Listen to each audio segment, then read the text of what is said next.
Democrats seem to be having this debate whether or not Mayor Mamdani is a socialist or a democratic socialist. Let me settle it. He's a straight-up communist. How do I know this? Well, I'm reading between the lines when one of his major advisors says, elect more communists.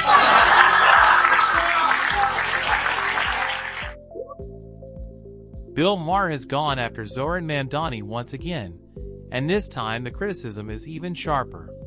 He challenges Mamdani's policies, questions his political message, and dismantles the entire narrative point by point on national television. There is no hesitation and no holding back.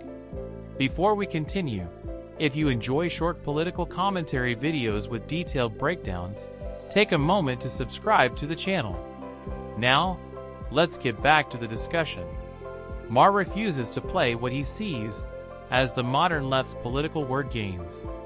In his view, the biggest clue comes from one of Mamdani's own prominent advisors, who has publicly encouraged people to elect more communists. Maher argues that this isn't a label created by Republicans or political opponents. It's a direct statement from someone closely connected to the movement now influencing city government.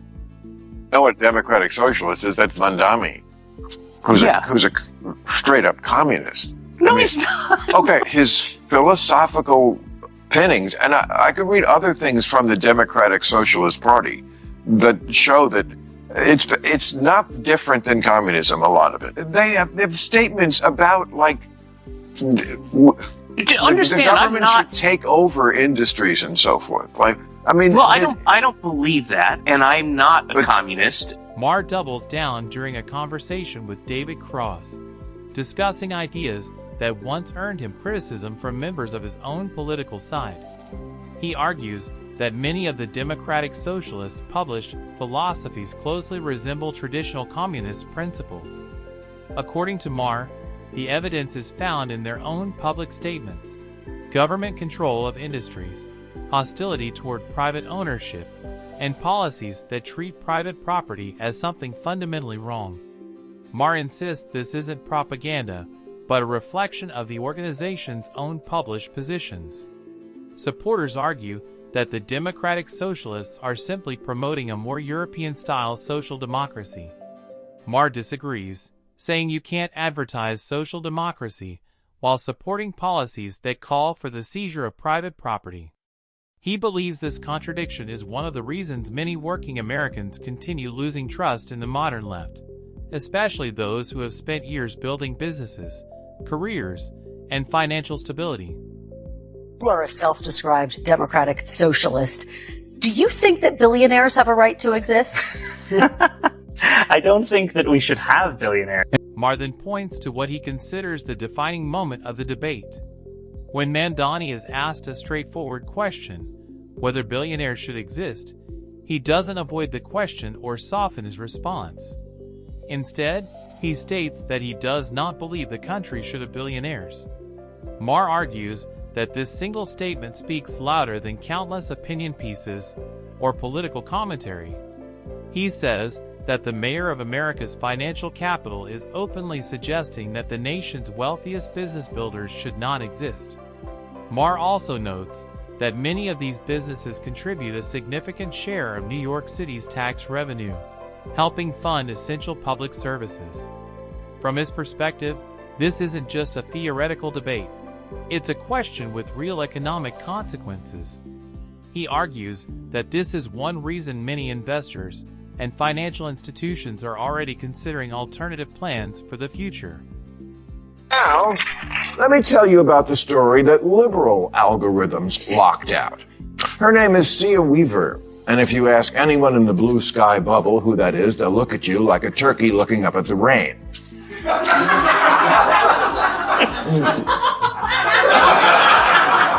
But she's kind of important in New York, being Major Mamdani's chief of the Office to Protect Tenants, and since Mamdani's big issue is the rent's too damn high, yes, he stole this guy's act. Maher then shifts the discussion to an issue he believes has received far less public attention: Mamdani's appointments. He introduces Sia Weaver, the newly appointed director of the office to protect tenants. Maher argues this is far from an ordinary appointment. Housing was one of the central issues of Mamdani's campaign, making the person responsible for carrying out those policies one of the administration's most important choices. As Maher begins reviewing Weaver's public record, he suggests that the appointment offers insight into the direction the new administration intends to take. Critics argue that it is unfair to judge a mayor based on a single appointment. However, Maher responds that this was one of the administration's earliest and most significant decisions, making it a meaningful indicator of its governing philosophy. It's a very key appointment in the most important city in the country, which is also our financial center. It matters that the mayor stands by, and I assume stands with, someone who says things like, if you don't believe in the government's sacred right to seize private property, it's over. Seize private property. Home ownership is racist. Elect more communists. Private property, especially home ownership, is a weapon of white supremacy. Really? Even among the 20 million black Americans who own their own home? This is where the audience stops laughing. Maher begins highlighting Saya Weaver's own public statements, arguing that they are anything but subtle. According to Maher, Weaver has publicly supported the seizure of private property, described homeownership as a tool of white supremacy, and advocated for greater government control over privately owned assets. He then delivers what he considers the strongest point of the night, asking whether that argument also applies to the millions of black Americans who have worked hard to own their own homes. Maher believes that single question exposes what he sees as a major flaw in the ideology. These are the kind of utterances I might forgive as something a dumb white girl said while she was at Bryn Mawr.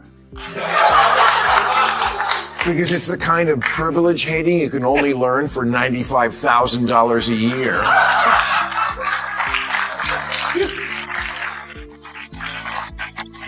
But these are statements made as an adult. Yes, for co-eds from elite private colleges, you're only a lesbian until graduation, but the communism lasts a lifetime. Maher says he might have dismissed these comments if they had been made years ago by an inexperienced college student. He jokes that at elite private universities, criticizing privilege can sometimes become fashionable, regardless of the high tuition costs. But he quickly points out that these statements were not made in college or as youthful opinions. According to Maher, they were made by an adult serving in a professional role, expressing serious policy positions rather than casual political opinions. For him, that distinction makes all the difference. The ultimate problem is not her, it's Mamdani. And these are Mamdani's views as well, although he's a good politician, so he did as much as he possibly could to obscure them prior to the election. But private property is not just a core individual right. It undergirds every liberty in Western civilization. And rent control, wherever it's been tried, has been an abject failure, including in New York. You know, the famous phrase, ladies and gentlemen, the Bronx is burning, which is supposedly said during a World Series, broadcast in New York in 1977. It wasn't actually said, but there was a huge fire visible from the stadium, and so notable that the broadcasters talked about it because all these buildings were burning because they were dilapidated. The discussion then shifts to Megyn Kelly's panel, where the conversation turns toward history. Rich Lowry reviews the history of rent control, arguing that New York has already experienced the consequences of similar policies. He recalls the famous phrase, "The Bronx is burning," describing a period when many property owners stopped maintaining buildings because strict rent regulations made investment financially unsustainable. According to Lowry, neighborhoods declined, property values fell, housing supply shrank, and renters outside rent-controlled units ultimately paid even higher prices. He argues that the policies being proposed today closely resemble ideas that have already been tested and, in his opinion, repeatedly failed. Supporters claim that modern rent control is different. Lowry responds by asking what has fundamentally changed about the basic economic principles of supply and demand. He believes those same economic realities still apply today, and warns that repeating past policies could once again create serious problems in New York's housing market. And there is no way that the middle class, the upper middle class, the strivers, the hard workers, the college educated business creators, there's no way that they're going to tolerate more tax, more income tax. And to think that you're going to have free transit and free food and free housing, free everything. There's no such thing as a free lunch. My goodness, haven't we learned? There's no way to have socialism in a city that needs, that needs the vibrancy of Wall Street to create the jobs. It's not just the brokers it's the grocery guy on the corner of Wall Street. Geraldo Rivera then presents what he considers the working class perspective. He argues that middle-class taxpayers are unlikely to support continually higher taxes to fund an ever-expanding list of free public programs, including transportation, housing, food, and other government benefits. Rivera reminds viewers that nothing is truly free because every public program ultimately requires someone to pay for it.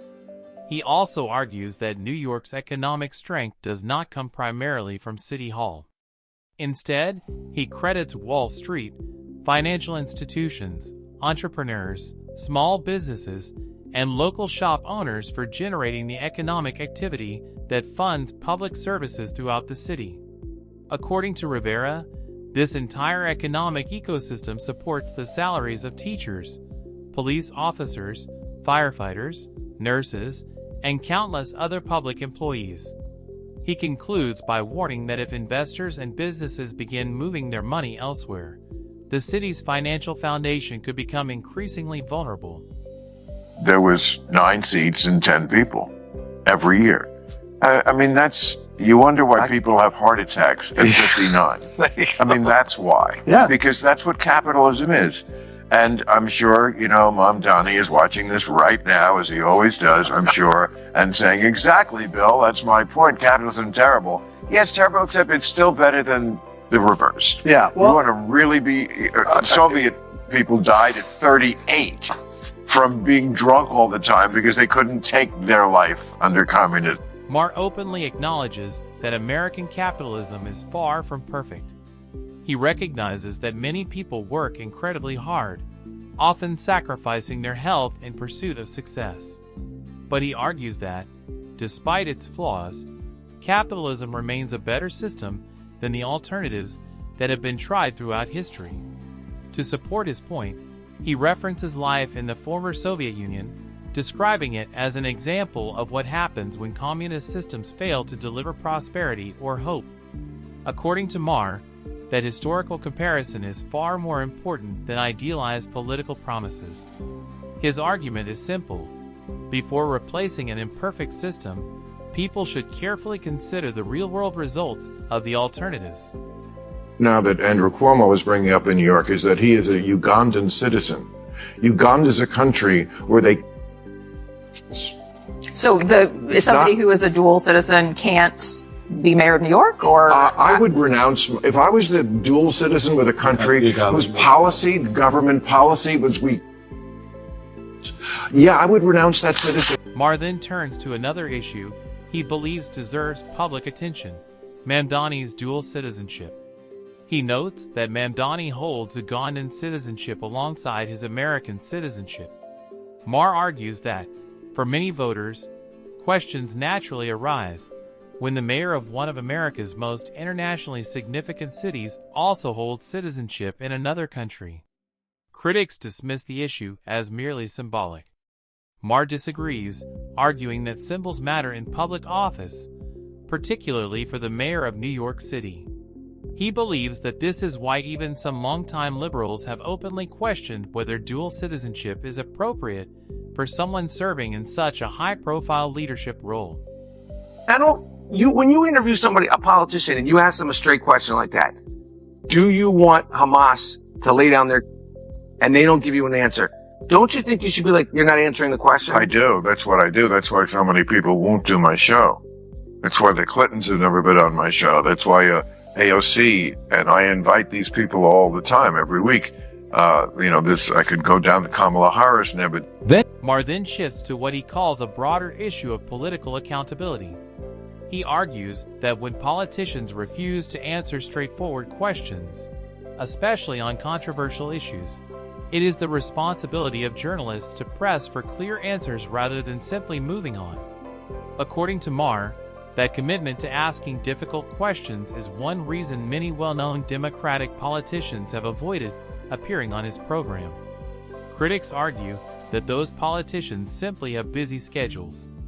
Maher responds that many of them still find time for interviews where they face little resistance, while avoiding conversations that involve challenging follow-up questions.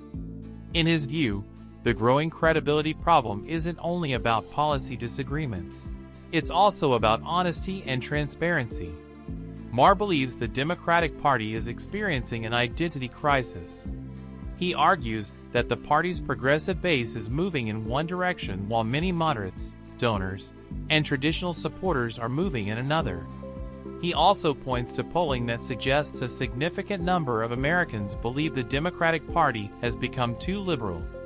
According to Maher, for many voters, Mamdani represents a political experiment whose outcome will be closely watched nationwide.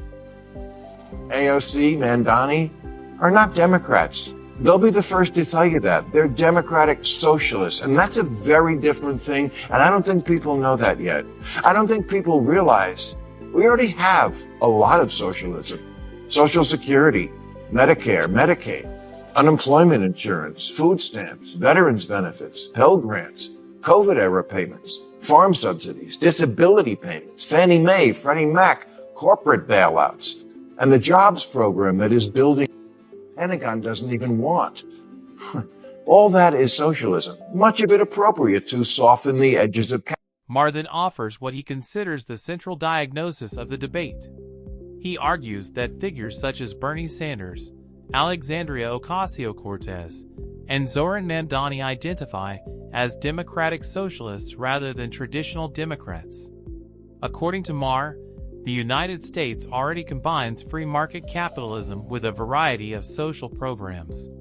He argues that the democratic socialist movement is not simply proposing to expand existing programs, but is advocating for much broader structural changes to the economic system. Maher describes the difference as improving the current engine versus replacing it entirely. Before the whole left side of the country catches socialism fever, let's listen to the other big winner in last Tuesday's election, Virginia Governor-elect Abigail Spanberger, who before the 24 election said things like, if the party didn't shift to the center, we will get fucking torn apart. And we need to never use the word socialist or socialism ever again. Well, she was right, but they didn't listen. Typical, am I right, lady? Well, at least the party has a clear choice here, very clear. One wing is saying don't ever use the word socialist again, and one is saying, I am a democratic socialist! And here it is. Maher concludes by pointing to what he believes is a telling political contrast. On the same night Mamdani celebrated his victory in New York, Virginia elected a more moderate Democrat, Abigail Spanberger, who has long argued that her party should distance itself from the socialist label. Maher says recent elections have shown a similar pattern. He notes that several Democrats who won in traditionally Republican districts campaigned as moderates rather than progressives. He also argues that a growing number of political analysts believe the Democratic Party's strongest path forward is to reconnect with the political center. Maher closes by asking viewers several questions. Is Zohran Mamdani the most ideologically progressive mayor ever elected by a major American city? Does his victory represent the future of democratic politics, or a political experiment whose results remain uncertain? And if businesses and investors begin leaving New York, what impact could that have on the city's future? Share your thoughts in the comments below. If you enjoyed this breakdown, don't forget to like the video, subscribe to the channel, and turn on notifications so you never miss future updates.